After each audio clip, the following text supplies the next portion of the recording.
Hi friends, आज हम लोग एनसीईआरटी सार 6 to 12 ऑल एग्ज़ाम के लिए इकोनॉमिक्स सब्जेक्ट का क्लास लेकर आया हूँ। ठीक है, और आप लोग बता दें, आज हम लोग राष्ट्रीय आय देखने वाले हैं और जानते हैं राष्ट्रीय आय क्या होता है। चलिए देखते हैं। किसी देश है ना, किसी भी देश के उपलब्ध आर्थिक संसाधनों से समुचित उपयोग तथा लोगों को मिलने वाले आर्थिक कल्याण के विषय में पता लगाने के लिए राष्ट्रीय आय एवं उत्पादन का अध्ययन किया जाता है। ठीक है, इसको इसलिए अध्ययन किया जाता है राष्ट्रीय आय का, है ना, एक देश का आर्थिक कल्याण, ठीक है, को पता करने के लिए।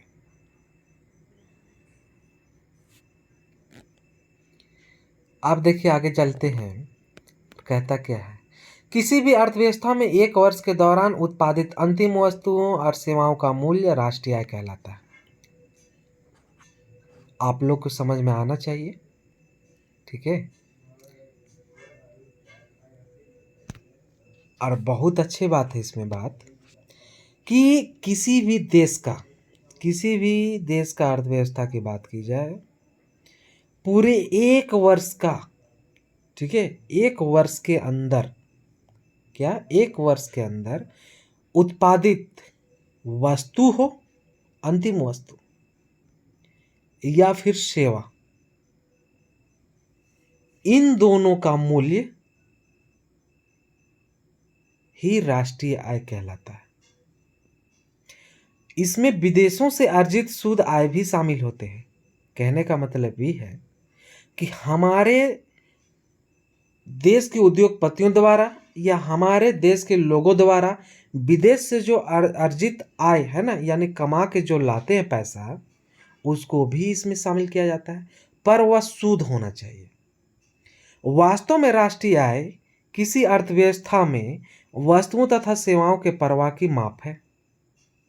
क्या है? वस्तुओं और सेवाओं की प्रवाह की क्या है? माप है। अतः राष्ट्रीय आय एक प्रवाह है, न कि संग्रह। राष्ट्रीय आय क्या है? एक प्रवाह है, समझ गए, न कि आपका स्टॉक। समझ गए।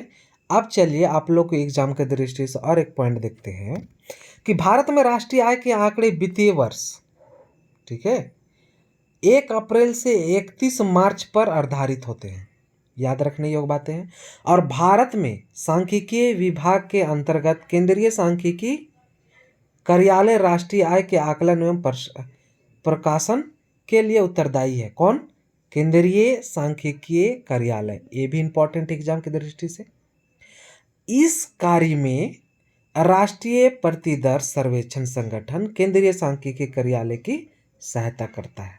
तो आप कह सकते हैं कि आपका केंद्रीय सांख्यिकी कार्यालय का सहायता कौन करता है? तो राष्ट्रीय प्रतिदर्श सर्वेक्षण संगठन। ठीक है, आप देखिए कि राष्ट्रीय आय का एक फार्मूला भी है, समझ गए, यानी कि आपका नेशनल इनकम को, ठीक है, एक फार्मूले के माध्यम से हम लोग हल कर सकते हैं, समझ गए। और जैसे यहाँ पर दिया हुआ है, समझ गए, क्या दिया हुआ है इसको देखिए। देखिए इसमें कहता क्या है कि राष्ट्रीय आय बराबर उपभोग व्यय जोड़ निवेश जोड़ सरकारी व्यय माइनस मशीनों की घिसावट व्यय, ठीक है, प्लस निर्यात एवं आयात के मूल्यों का अंतर, ठीक है, उसका उसमें जोड़ करेंगे। इस तरह से हम लोग का राष्ट्रीय आपका आय का फार्मूला हो जाएगा। ये पॉइंट पूरा समझ गए। अब देखिए आप लोग आगे हम लोग चलते हैं और देखते हैं राष्ट्रीय आय तथा राष्ट्रीय उत्पाद में अंतर। राष्ट्रीय उत्पाद मात्रात्मक अवधारणा है, जबकि राष्ट्रीय आय गुणात्मक अवधारणा है। समझिए, उत्पाद क्या मात्रात्मक होता है ना, क्वांटिटी दिखाता है, ठीक है, और राष्ट्रीय आय गुण दिखाता है, गुणात्मक है। राष्ट्रीय उत्पाद क्या है? आपका स्टॉक से संबंधित है, और जबकि राष्ट्रीय आय जो है प्रवाह से संबंधित है। पूरा का पूरा एग्जाम का दृष्टि से मोस्ट इम्पोर्टेंट क्वेश्चन यहाँ से बनता है, समझ गए। और आप लोग को देखना चाहिए, समझना चाहिए, जानना भी चाहिए। राष्ट्रीय उत्पाद आप देख लीजिए, ठीक है, कि किसी देश के नागरिकों द्वारा एक निश्चित समयावधि में उत्पादित अंतिम वस्तुओं तथा सेवाओं का मौद्रिक मूल्य क्या कहलाएगा? राष्ट्रीय उत्पाद कहलाएगा। समझ गए, ये आपका फार्मूला है, समझ गए। अब आगे बता देते हैं। महत्वपूर्ण तथ्य की बात हम लोग अब बात की जाए तो इसमें देख लेते हैं, ये आप लोग को याद रखना चाहिए। वर्ष 1931 से 32 में वी.के. राव ने सर्वप्रथम वैज्ञानिक विधि, मतलब क्रमबद्ध विधि है ना, से राष्ट्रीय आय की गणना की तथा राष्ट्रीय आय लेखा प्रणाली का प्रतिपादन किया। समझ गए। इसी कारण राव को राष्ट्रीय आय लेखा प्रणाली का जनक माना जाता है। राष्ट्रीय आय लेखा प्रणाली का जनक किसे माना जाता है? वी. राव को। ठीक है, अब आगे देखते हैं। सर्वप्रथम, ठीक है,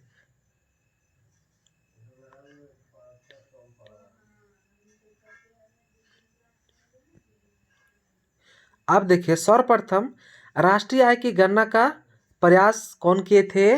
दादा भाई नौरोजी। समझ गए, कौन किए थे? दादा भाई नौरोजी। रुकिएगा,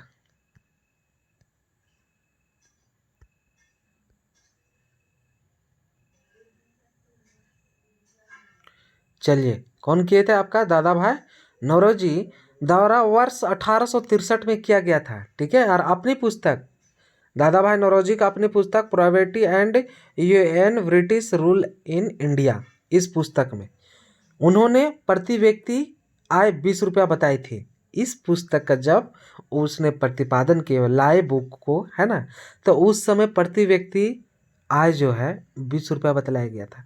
स्वतंत्रता के पश्चात भारत सरकार ने 1949 में प्रोफेसर पी.सी. महा महालोबिस की अध्यक्षता में एक राष्ट्रीय आय समिति का गठन किया जाता है। समझ गए। और इस समिति के अनुशंसा पर राष्ट्रीय आय लेखा प्रणाली की संरचना का निर्माण हुआ तथा केंद्रीय सांख्यिकीय कार्यालय की स्थापना की गई। और वर्ष 1954 में स्थापना की घोषणा के बाद केंद्रीय सांख्यिकी संगठन ने अप्रैल 1955 में कार्य करना प्रारंभ कर दिया और भारत में राष्ट्रीय आय से संबंधित सभी पक्षों की गणना केंद्रीय सांख्यिकी कार्यालय द्वारा की जाती है। राष्ट्रीय सांख्यिकी दिवस प्रतिवर्ष 29, ठीक है, 29 जून को पी.सी. महालोबिस के जन्म दिवस के अवसर पर मनाया जाता है। ये भी पॉइंट आप लोग के एग्जाम का दृष्टि से अच्छा है। अब देखिए, वर्ष 2000 में सी रंगराजन की अध्यक्षता में राष्ट्रीय सांख्यिकी आयोग बनाया गया और जिसका उद्देश्य भारतीय सांख्यिकी प्रणाली में विद्यमान विसंगतियों को दूर करने के लिए सुझाव देना था। और वर्ष 2005 में राष्ट्रीय सांख्यिकी आयोग को पूर्णकालिक आयोग में बदल दिया गया और सुरेश तेंदुलकर को इसका पहला अध्यक्ष बनाया गया। ठीक है, ये भी आप लोग को पॉइंट आना चाहिए। समझ गए। अब देखिए स्टॉक, ठीक है, स्टॉक क्या है आप लोग को जानना चाहिए कि स्टॉक से अभिप्राय समय के किसी निश्चित बिंदु पर एक चर के मूल्य से है। यह एक स्थैतिक अवधारणा है। स्टॉक क्या है? स्थैतिक अवधारणा। स्टॉक का समय काल निश्चित नहीं होता। इसे समय के किसी निश्चित बिंदु पर मापा जाता है। समझ गए। अब देखिए आगे कि स्टॉक प्रवाह को प्रभावित करता है। ठीक है, और पूंजी का स्टॉक जितना अधिक होता है वस्तुओं तथा सेवाओं का प्रवाह भी उतना ही अधिक होता है। उदाहरणतः अगर देखा जाए तो राष्ट्रीय संपत्ति, श्रम बल, पूंजी, बैंक जमाएं, ये सब आदि सब शामिल हैं। ठीक है, अब प्रवाह की बात किया जाता है और प्रवाह इसमें भी हम आप लोग बता दें कि स्टॉक बतलाए, प्रवाह भी बतलाते हैं। प्रवाह से अभिप्राय समय की एक अवधि के दौरान एक चर के मूल्य से है। यह एक गतिशील अवधारणा है।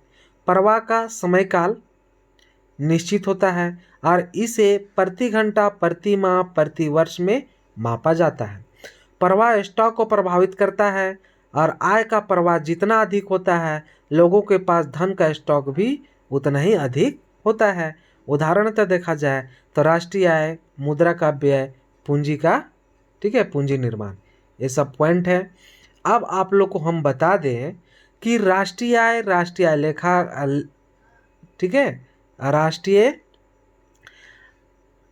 आय और राष्ट्रीय आय लेखा और राष्ट्रीय आय लेखा प्रणाली में क्या क्या अंतर है, इस तीनों पॉइंट में उसका पूरा डिसीजन करने वाले हैं, आप लोग को अंतर बताने वाले हैं। और इसमें ध्यान देने योग्य बातें हैं, और ये सब एग्जाम की दृष्टि से, आप लोग का सभी एग्जाम की दृष्टि से इम्पोर्टेंट है।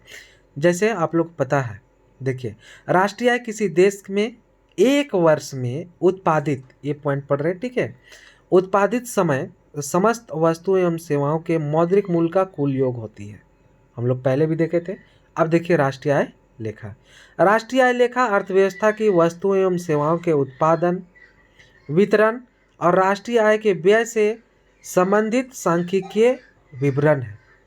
राष्ट्रीय आय लेखा प्रणाली किसी देश की राष्ट्रीय आय लेखा के निर्माण की विधि एवं तकनीकी है।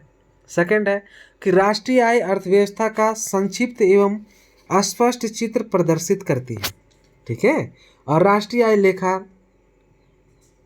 आय लेखा आपका अर्थव्यवस्था के विषय में विस्तृत सूचनाएं प्रदान करती है। आप आगे देखिए कि राष्ट्रीय आय लेखा प्रणाली राष्ट्रीय आय तथा संबंधित समूहों के परस्पर संबंधों को प्रकट करती है।